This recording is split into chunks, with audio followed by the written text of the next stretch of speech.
Hi friends, I'm Dave Barklow, pastor of Fort Walton Beach First United Methodist.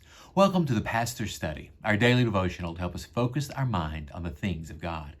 We're in a section of the Gospel of Mark where Jesus is once again in confrontation with the religious leaders.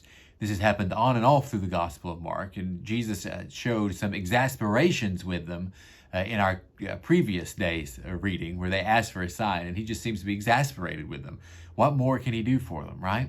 Well, he goes on to talk about them, and this is chapter 8, verses 14 through 21.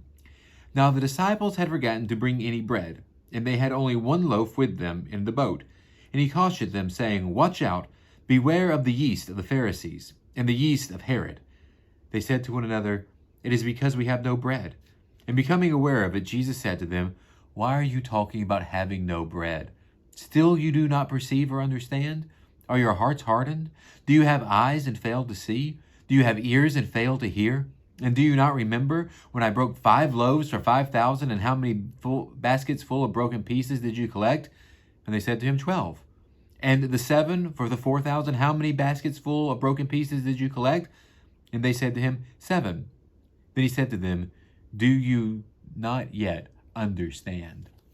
So if Jesus was showing exasperation with the religious leaders in that first session from yesterday, this section he is showing exasperation with his own disciples.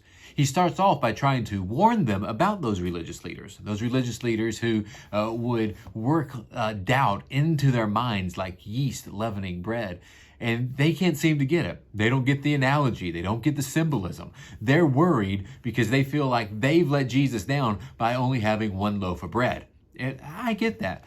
I often feel like I've let Jesus down. I feel like I haven't done as much or given as much as I should. But here Jesus is saying that's not what I'm worried about. I've got enough. He reminds them of the feeding of the 5,000 and the meeting of the 4,000. And the fact that there was bread left over after he got done taking little amounts and blessing them.